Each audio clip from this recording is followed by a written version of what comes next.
Hey guys, Dude Dreamer. Before I head to bed, and you see me lying on my couch because I just want to be lazy rather than sit down.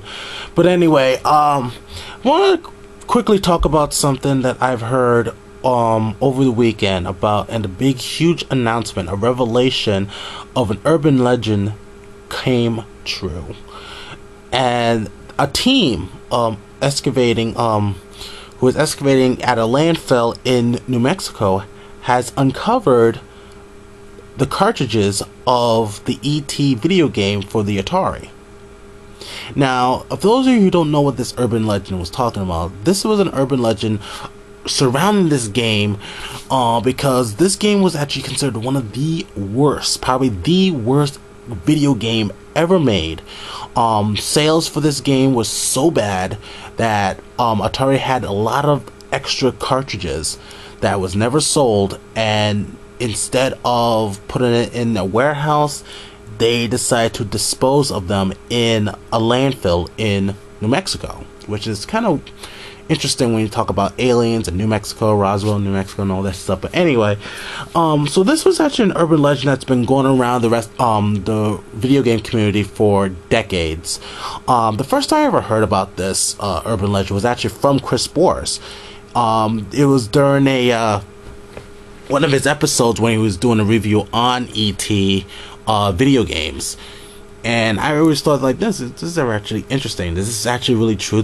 People really believe that somebody from Atari or the company actually took all the inventory when it comes to the ET and just dumped them into a landfill in New Mexico.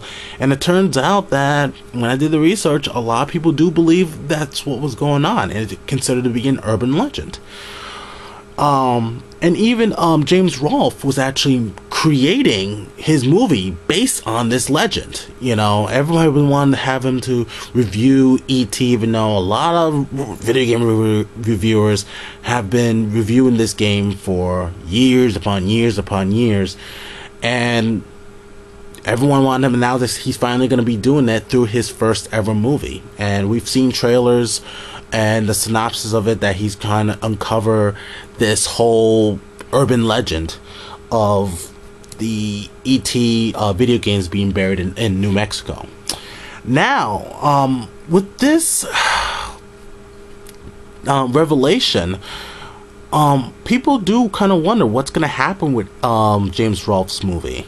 You know, I even saw a comment from Chris Boris on his Facebook who was saying, you know, I guess this might screw up a certain game reviewers movie, which we already know who he's talking about. You know what I mean? So, but it does make you wonder, like, now that this revelation has came up, what's going to happen with the Angry Video Game Nerd movie?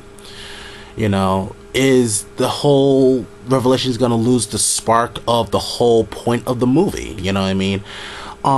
In my opinion, it might affect it in some way, but I think it's not going to be a huge blow to the movie.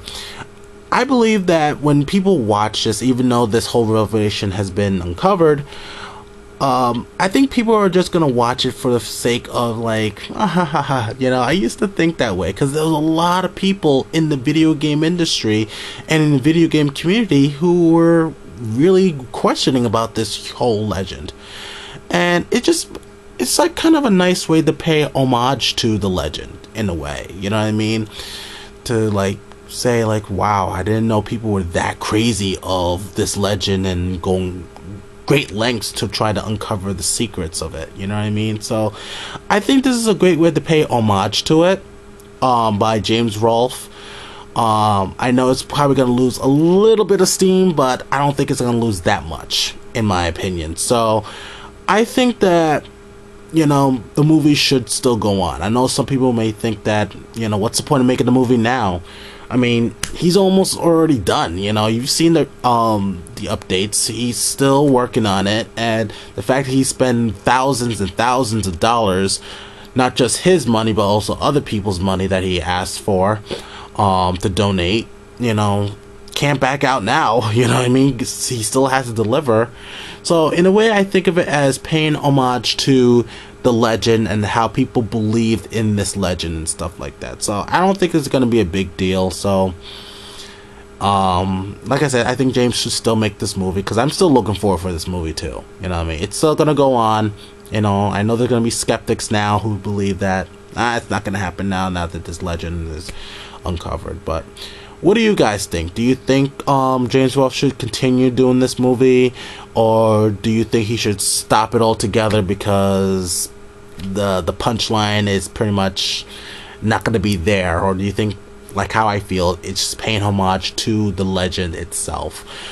Leave a comment down below, tell me what you guys think, and we'll see if we're going to there, and articles and videos on the whole revelation of the urban legend is in the video description. Alright guys, take care.